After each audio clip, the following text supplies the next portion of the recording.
Signature ലേണിംഗിലേക്ക് എല്ലാവർക്കും സ്വാഗതം. അപ്പൊ ഇന്ന് നമ്മൾ വന്നിട്ടുള്ളത് ഒരു പ്രധാനപ്പെട്ട അറിയിപ്പായിട്ടാണ് കേട്ടോ. അതായത് ഇൻസ്പെക്ടർ ഓഫ് ലീഗൽ മെട്രോളജി എക്സാമിനേഷന് പ്രിപ്പയർ ചെയ്തുകൊണ്ടിരിക്കുന്നവർക്ക് വേണ്ടി നമ്മുടെ സിഗ്നേച്ചർ ലേണിംഗ് ഒരു ഓൺലൈൻ വെബിനാർ സംഘടിപ്പിക്കുന്നുണ്ട്. അപ്പൊ ആ വെബിനാറിന്റെ ഡീറ്റെയിൽസ് നിങ്ങളുമായിട്ട് ഷെയർ ചെയ്യാൻ വേണ്ടിയാണ് ഞാൻ വന്നിരിക്കുന്നത്. അപ്പോൾ നമ്മുടെ കുട്ടികൾ ഏറ്റവും കൂടുതൽ പേര് ഡൗട്ട്സ് ചോദിച്ച് കണ്ടുള്ള സംശയങ്ങൾ ചോദിച്ച് കണ്ടുള്ള ഒരു കാര്യമാണ് ഈ എക്സാമിനേഷന്റെ സിലബസിനെ കുറിച്ചും, അതുപോലെ ഈ സിലബസ് പഠിക്കാൻ വേണ്ടി ഏത് റെഫറൻസ് ബുക്സ് ഉപയോഗിക്കണം. അതുപോലെ സിലബസ് ഒത്തിരി ഉണ്ടല്ലോ, ഈ സിലബസ് നമുക്ക് വായിക്കുമ്പോഴത്തേക്കും കടല് പോലെ ഒത്തിരി കാര്യങ്ങൾ പഠിക്കാനുണ്ട്. അപ്പൊ ഇതില് എന്ത് പഠിക്കണം, എന്ത് പഠിക്കാൻ പാടില്ല, നമ്മളൊരു എക്സാമിന് പ്രിപ്പയർ ചെയ്യുമ്പം എന്ത് പഠിക്കണം എന്നതിലുപരി എന്ത് പഠിക്കാൻ പാടില്ല എന്നാണ് നമ്മൾ ആദ്യം നോക്കേണ്ടത്. അപ്പൊ എന്ത് പഠിക്കണം, എന്ത് പഠിക്കാൻ പാടില്ല. അതുപോലെ തന്നെ പ്രധാനമായിട്ടും കുറെ ആൾക്കാർ ചോദിച്ചു കണ്ടുള്ള ഒരു കാര്യം എന്ന് വെച്ചാൽ 2022-ലാണ് 23-ലാണ് ഇതിനു മുമ്പ് എക്സാം നടന്നിട്ടുള്ളത്. അപ്പൊ ഇനി നടക്കാൻ പോകുന്നത് 26-ലാണ്. ഈ ഒരു 3-4 വർഷത്തെ ഗ്യാപ്പിനിടയിൽ ക്വസ്റ്റ്യന്റെ ഡിഫിക്കൽട്ടി ലെവൽ എത്രത്തോളം മാറിയിട്ടുണ്ട്, ഈ മാറിയ ഡിഫിക്കൽട്ടി ലെവലിനനുസരിച്ച് നമ്മൾ എങ്ങനെയാണ് പ്രിപ്പറേഷൻ മാറ്റേണ്ടത്, ഇങ്ങനെയുള്ള കാര്യങ്ങളൊക്കെ ഒത്തിരി പേര് ചോദിച്ചു കണ്ടുള്ളതാണ്.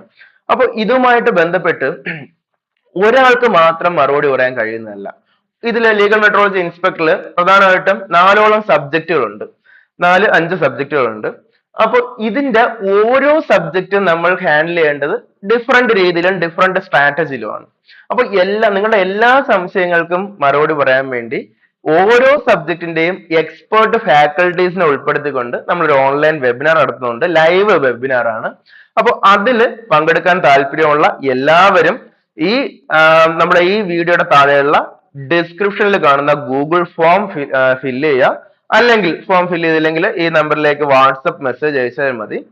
ഓക്കെ, അപ്പൊ നമുക്ക് ഈ വെബിനാറിൽ എന്തൊക്കെ കാര്യങ്ങളാണ് പ്രധാനമായിട്ടും ഡീൽ ചെയ്യുന്നത് നോക്കാം. പ്രധാനമായിട്ടും നമ്മൾ ജോബ് പ്രൊഫൈൽ മീൻസ് എന്താണ് നമ്മൾ ജോലി കിട്ടിയതിനു ശേഷം ചെയ്യേണ്ടത്, പിന്നെന്താണ് അതിന്റെ സാലറി സ്ട്രക്ചറും പ്രൊമോഷൻ സാധ്യതകളും അങ്ങനെയുള്ള കാര്യങ്ങളൊക്കെ ഡീറ്റെയിൽ ആയിട്ട് പറയുന്നതായിരിക്കും.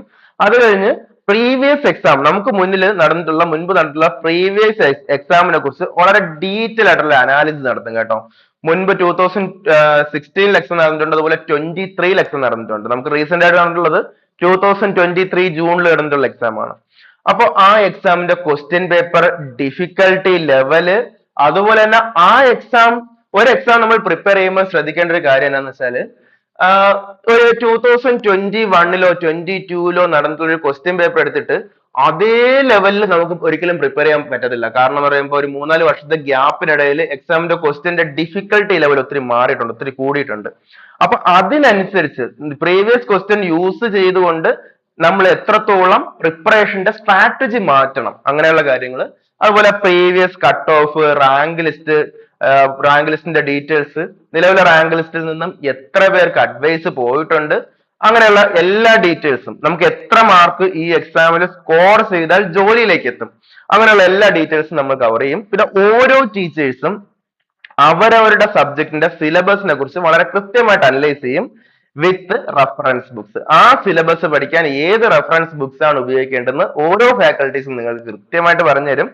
അതുപോലെ തന്നെ ഓരോ സബ്ജക്റ്റിനും സ്റ്റഡി സ്ട്രാറ്റജി ഡിഫറെന്റ് ആണ്. അറിയാലോ, മാത്സ് പഠിക്കുന്നത് പോലെയല്ല കമ്പ്യൂട്ടർ പഠിക്കുന്നത്, അതുപോലെയല്ല ഫിസിക്സ് പഠിക്കുന്നത്. ഓരോ സബ്ജക്റ്റിന്റെയും സ്റ്റഡി സ്ട്രാറ്റജി കൃത്യമായിട്ട് അതത് ഫാക്കൽറ്റീസ് എക്സ്പ്ലെയിൻ ചെയ്യുന്നതായിരിക്കും.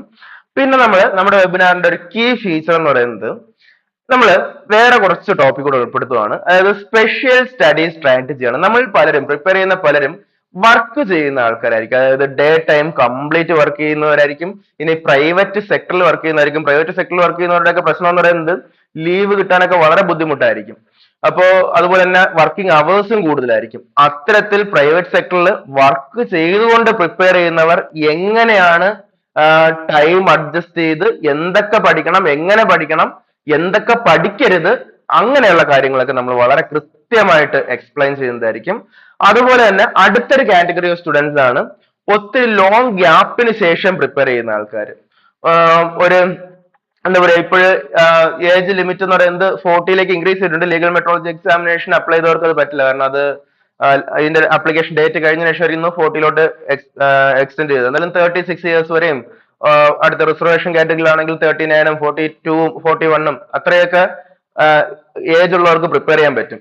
അപ്പോ ഒത്തിരി ഗ്യാപ്പിന് ശേഷം കുറെ വർഷം ഇങ്ങനെയുള്ള എക്സാംസിനൊന്നും പ്രിപ്പയർ ചെയ്യാതിരുന്ന് ഒത്തിരി ഗ്യാപ്പിന് ശേഷം പ്രിപ്പയർ ചെയ്യുന്ന ആൾക്കാരുണ്ട്. അപ്പൊ അവരുടെ പ്രത്യേകത കുറെ കാര്യങ്ങളൊക്കെ മറന്നു പോയിട്ടുണ്ടാവും, ഒന്നേന്ന് സ്റ്റാർട്ട് ചെയ്ത് വരുന്നവരാണ്. അപ്പൊ അവർക്ക് വേണ്ടിയുള്ള സ്പെഷ്യൽ സ്ട്രാറ്റജീസ് നമ്മൾ പറയുന്നതായിരിക്കും.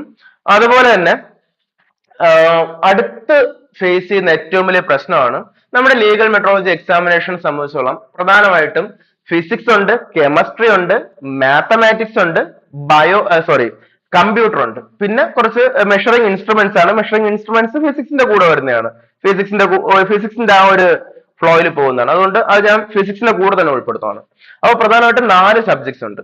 അപ്പൊ ഇതിന്റെ പ്രത്യേകത ഫിസിക്സ് പഠിച്ചിട്ട് ഈ എക്സാമിന് അപ്ലൈ ചെയ്യുന്ന ഒരാളെ സംബന്ധിച്ചിടത്തോളം കെമിസ്ട്രിയിൽ ബേസിക്സ് കുറവായിരിക്കും.